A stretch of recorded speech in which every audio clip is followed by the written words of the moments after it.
Hola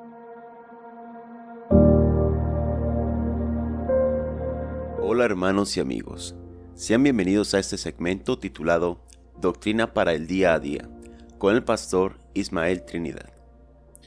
Hola hermanos y amigos, qué gusto estar nuevamente con ustedes. El día de hoy quiero que nos enfoquemos en un pensamiento de la Escritura y una necesidad de todos nosotros, ya que es un requisito incluso de Dios para nuestras vidas, que es la santidad. Cuando nosotros observamos y leemos el Salmo 15, hay una gran pregunta que el salmista está haciendo a las personas, a los que lo leen en ese tiempo y también a nosotros y aquellos que vengan después de nosotros antes de que el Señor Jesucristo regrese por su iglesia. Y esta pregunta o estas dos preguntas se pueden explicar con el mismo salmo. Sin embargo, no es algo que simplemente David observó, sino es algo mismo que ha estado desde los inicios de la creación. Y como mencioné ya, es acerca de la santidad. Cuando hablamos acerca de la santidad, nosotros nos referimos a una cualidad específica o un atributo que proviene directamente de Dios.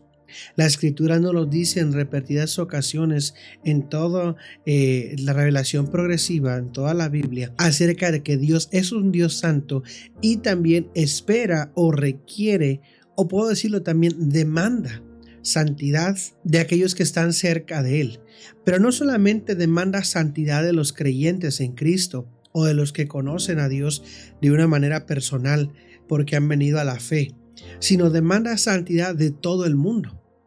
Sin embargo, esa demanda de santidad que Él pide no se puede cumplir en aquellas personas que están alejadas de Él. Aquellas personas que están viviendo en pecado no pueden ofrecer o no pueden vivir en esa santidad que Dios espera que todos vivan. Por eso es que Dios exige santidad y a la vez también pone esas pautas de cuáles son las consecuencias de no vivir en santidad.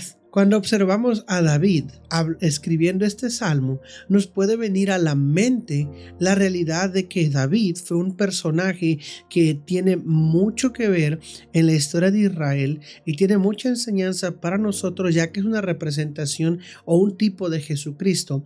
Sin embargo, observamos que es un hombre que no en todo tiempo guardó la santidad.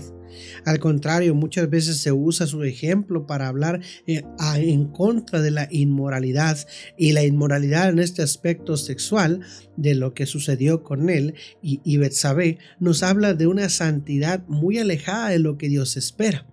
Sin embargo, cuando escribe este salmo, pensamos, o cuando entendemos el contexto del salmo, pensamos que su pregunta es real. ¿Quiénes son esas personas que se van a acercar a Dios? ¿Y quiénes son aquellos que van a ser aceptables delante de Dios?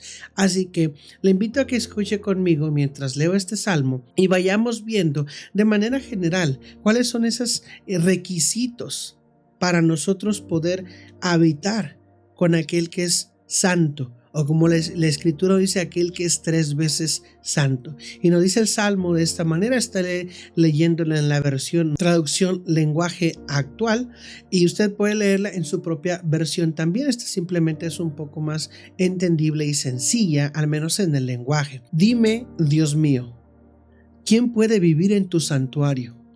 ¿Quién puede vivir en tu monte santo? Solo quien hace lo bueno y practica la justicia. Solo quien piensa en la verdad y habla con la verdad. Solo quien no habla mal de nadie, ni busca el mal de nadie, ni ofende a nadie. Solo quien desprecia al que merece desprecio, pero respeta a quien honra a Dios. Solo quien cumple lo que promete, aunque salga perdiendo. Solo quien presta dinero sin cobrar intereses y jamás acepta dinero para perjudicar al inocente.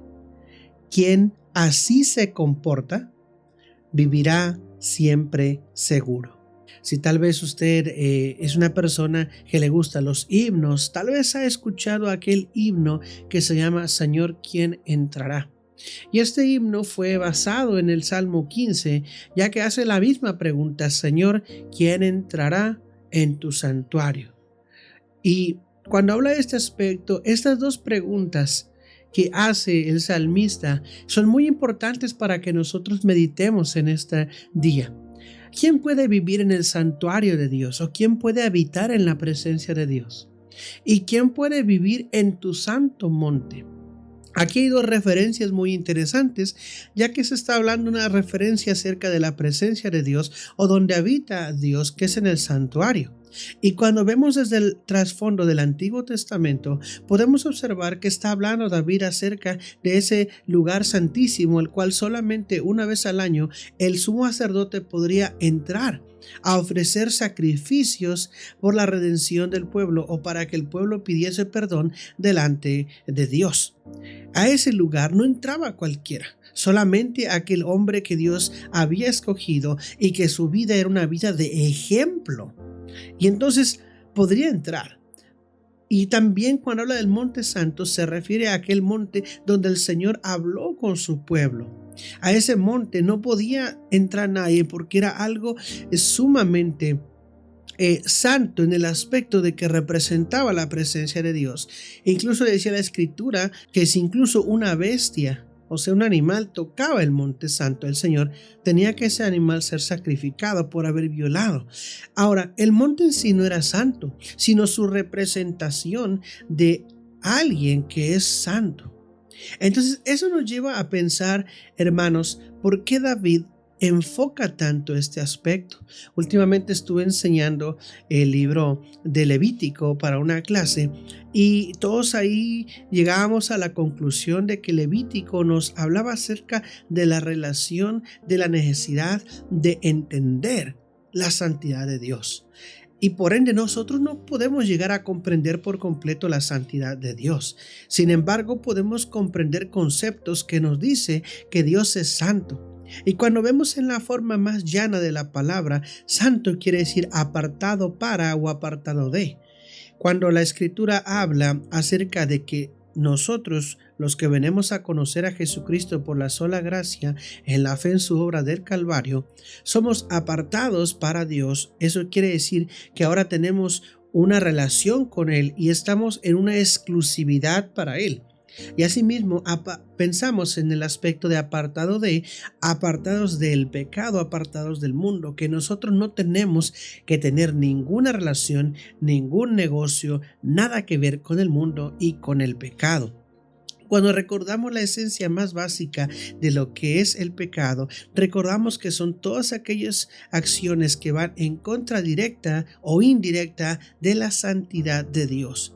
Son aquellas cosas que atentan contra ese Dios santo y pueden ser pecados tan horrendos como el homicidio, como el adulterio, que puede ser también pecados que son igual de horrendos, pero son más aceptables dentro de la sociedad, incluso la sociedad cristiana, como es el mentir, el chismear, el hablar, dar falso testimonio, el prestar sacando el rédito o el crédito contra otros. ¿Y por qué menciono estas frases? Porque ahorita David va a contestarnos en este salmo quiénes son aquellas personas o qué carácter se debe encontrar en aquellas personas que pueden habitar en la presencia del Señor.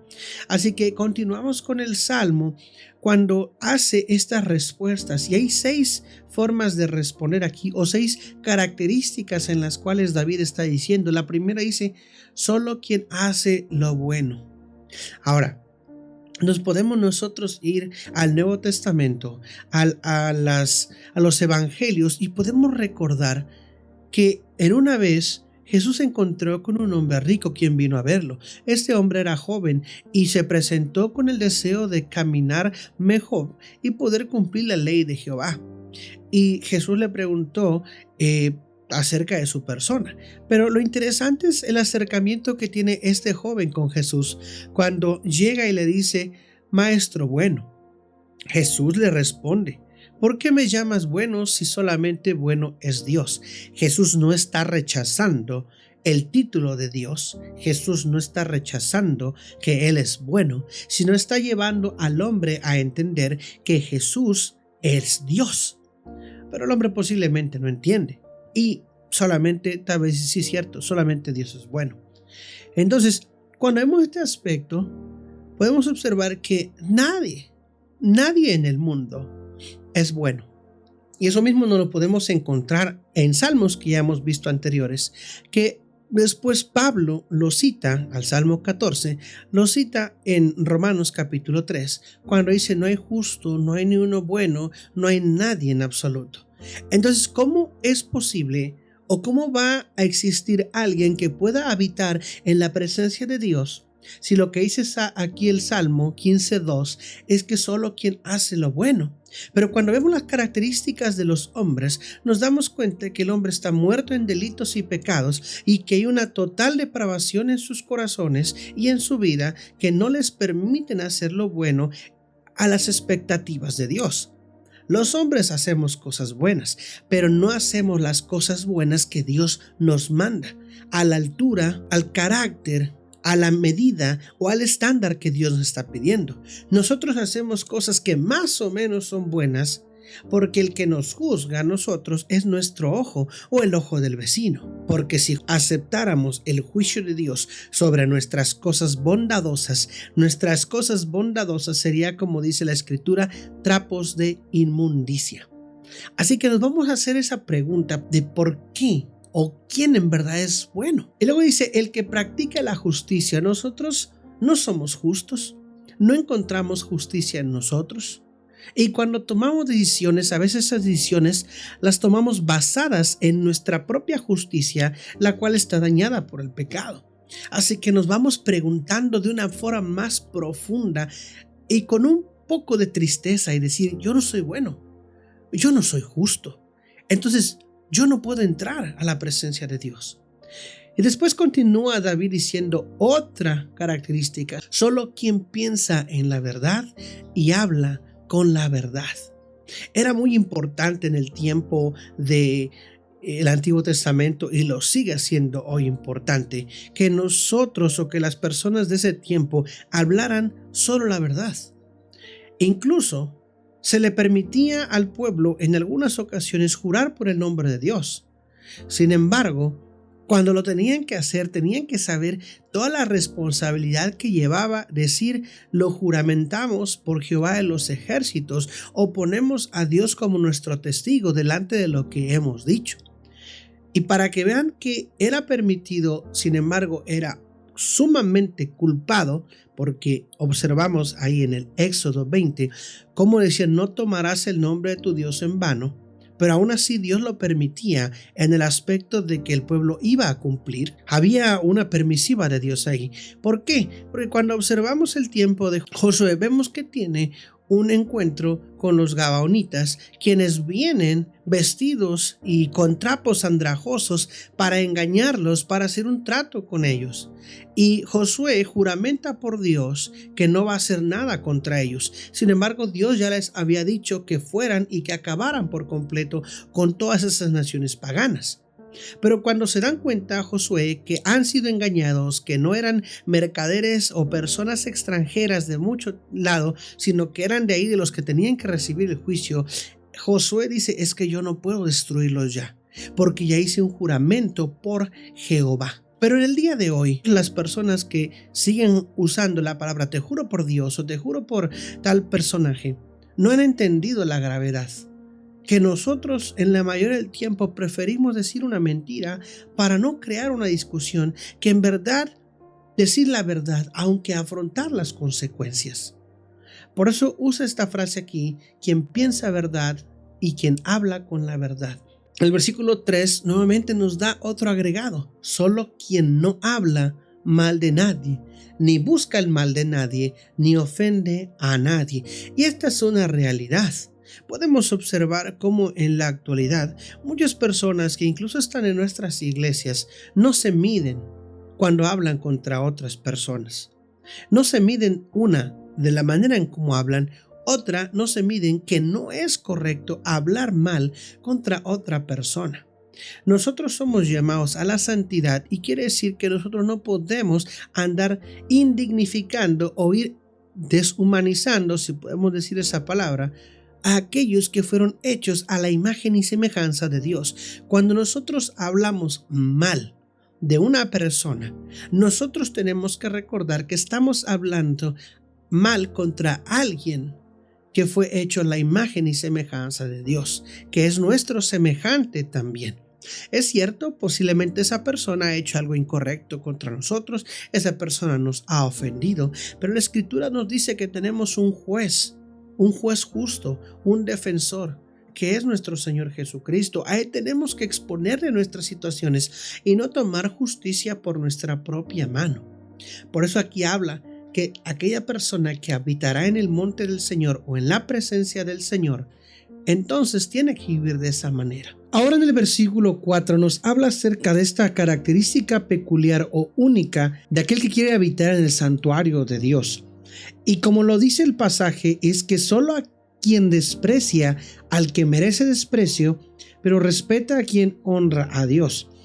Este pasaje quiere decir que la persona que está caminando con Dios, aquella persona que va a habitar en su presencia, es la persona que así como Dios aborrece el pecado y aborrece también a aquellas personas que están haciendo el pecado. Esto hay que tomarlo con mucha discreción, pero también con realidad. Pablo habla a los romanos y dice que hay personas que no solamente aman hacer el mal, sino que se deleitan también con aquellos que hacen el mal. El salmista sabe que él ha cometido muchos errores y que muchas veces estuvo de acuerdo con esos errores que otros cometieron. Ejemplo, cuando mandó asesinar a Urías Eteo. Sabemos que él fue el que dijo a su capitán: vayan y póngalo enfrente de la batalla para que muera. Pero algo interesante también es que él estaba satisfecho con la muerte de él.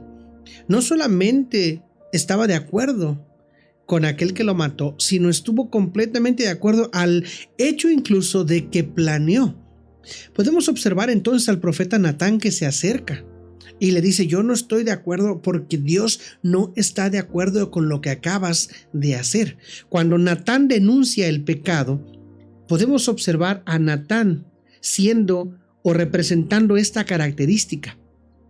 Respeta a quien honra a Dios, pero desprecia al que merece desprecio.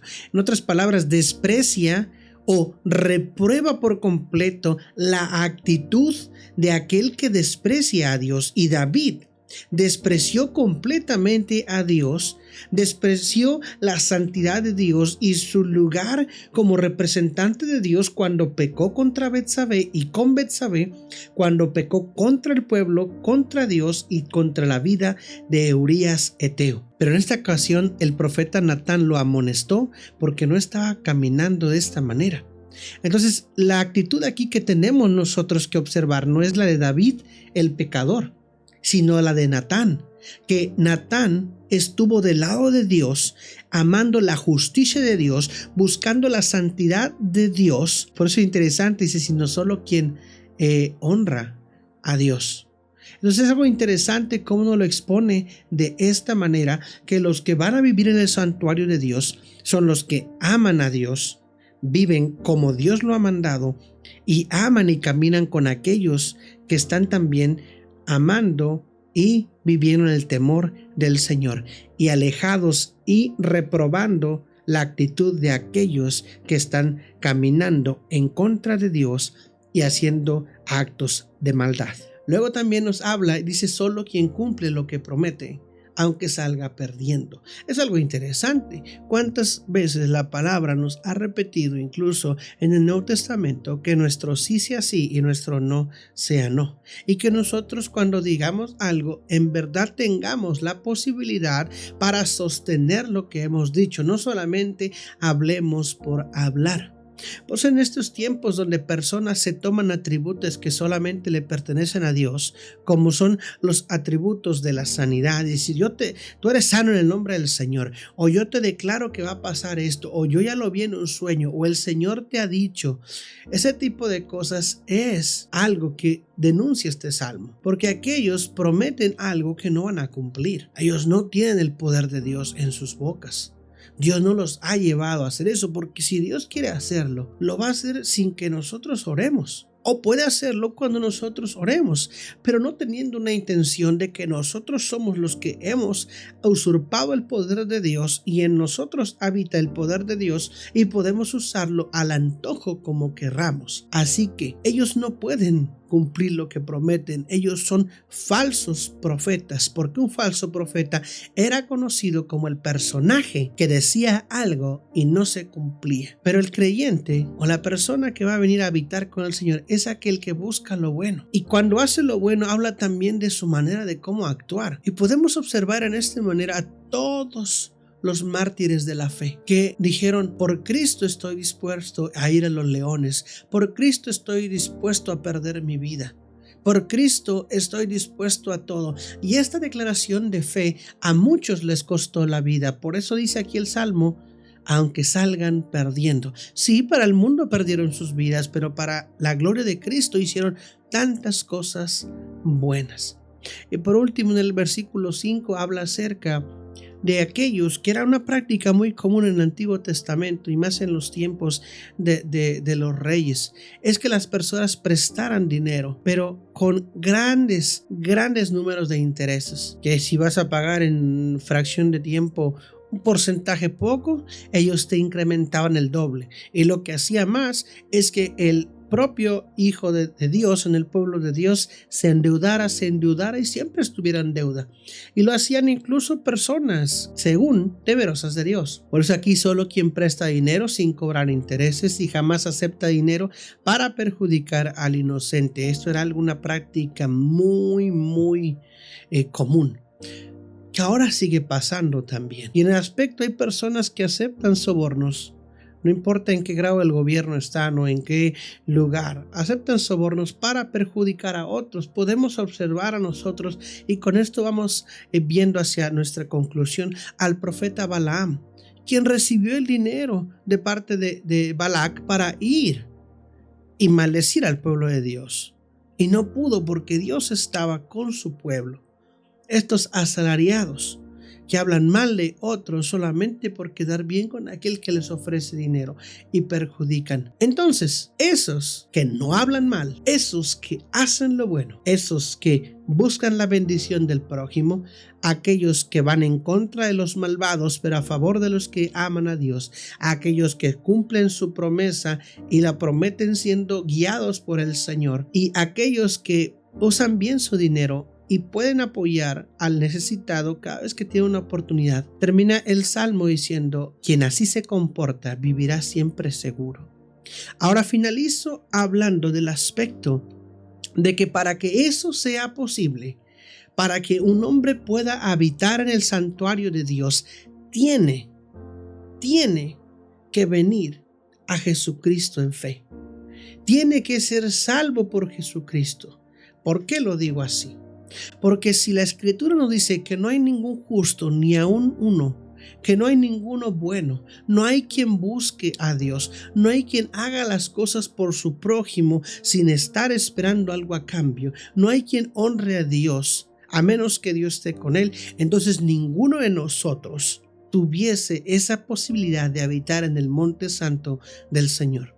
Sin embargo, la Escritura nos dice que Cristo es bueno, que Cristo es la ejemplificación y encarnación de la justicia de Dios, quien hizo solamente verdad, quienes sus palabras fueron verdad, que en todo momento hizo cosas por el prójimo, aunque el prójimo lo rechazó, aunque el prójimo pidió su crucifixión, quien dio su vida por rescate por muchos y no pide nada a cambio, ya que sabe que el hombre no puede ofrecer nada a cambio. Ese es Jesucristo. Por eso es que para poder nosotros habitar en el monte santo de Dios, en la presencia de Dios, tenemos que tener a Cristo en nuestras vidas. Tenemos que entender el Evangelio. Tenemos que venir a vivir de una manera correcta. Nosotros no podemos estar en la presencia de Dios. No podemos habitar en santidad. No podemos reflejar estos aspectos que nos pide el Salmo, a menos que la misma santidad de Dios haya sido imputada en nosotros, así como la salvación y así como la justificación, las cuales solamente habitan en la persona del Señor Jesucristo. Esta es la única verdad por todos los siglos, que si alguien quiere agradar verdaderamente a Dios, tiene que hacerlo únicamente a través de aquel en el cual Dios fue complacido, y esto es su Hijo amado. Podemos recordar en las dos ocasiones que tanto en el bautismo como en el monte de la transfiguración, Dios habló desde los cielos refiriéndose a su Hijo y dijo: este es mi Hijo amado en el cual estoy complacido, en el cual tengo complacencia, en él me he agradado. Esto quiere decir, hermano, que cuando tú vienes solo, tú no puedes ser aceptado delante de Dios. ¿Por qué? Porque tú no le agradas a Dios. Escúchame esto, tú no le agradas a Dios porque tu pecado desagrada por completo a Dios. Sin embargo, cuando tú vienes a través del Señor Jesucristo, cuando tú vienes habiendo ya puesto tu fe y habiendo entregado tu vida a Él y habiendo recibido de su salvación, habiendo recibido de su purificación, de su adopción, de su elección en tu vida, cuando Dios te mira a ti, ya no mira una persona desagradable, sino mira a su Hijo, porque venimos a través de aquel al que sí aceptó Dios. Por eso cuando observamos a Jesucristo y en su última palabra que dice en la cruz es: consumado es, ha sido completado. Hermano, la invitación de este día es que nosotros vivamos en santidad, pero no solamente en santidad es dejar de hacer aquello, comenzar a hacer esto, sino es hacerlo entendiendo que solamente en las bases de la justificación de Jesucristo y en la santificación de la cual somos hechos parte diariamente por la obra del Espíritu Santo, es como entonces podremos agradar a Dios, vivir de una manera aceptable delante de Él y poder habitar en su santo monte. Pero aquí va la advertencia última. Si nosotros ya hemos venido a conocer a Jesucristo, si nosotros ya estamos caminando con el Señor, recuerda que aún estamos luchando con el pecado. Y recuerda que podemos ser hijos de Dios en este momento y no estar por completo viviendo en esa santificación a la que fuimos llamados. Señor, ¿quién entrará en tu santuario? Yo quiero entrar y sé que por Jesucristo he venido a ser parte de tu familia y puedo estar en tu presencia. Pero ayúdame, Señor, a vivir de una forma que toda mi vida, mi pensamiento, lo que haga, lo que diga, donde vaya, con quien me junte, pueda glorificarte y asimismo ser un testimonio de fe para aquellos que no te conocen. Que esa sea nuestra oración diaria y nuestra práctica de hoy en adelante hasta que Cristo venga por nosotros. Espero que haya sido de bendición este tiempo. Les animo a seguir adelante. Que el Señor les bendiga. Adiós.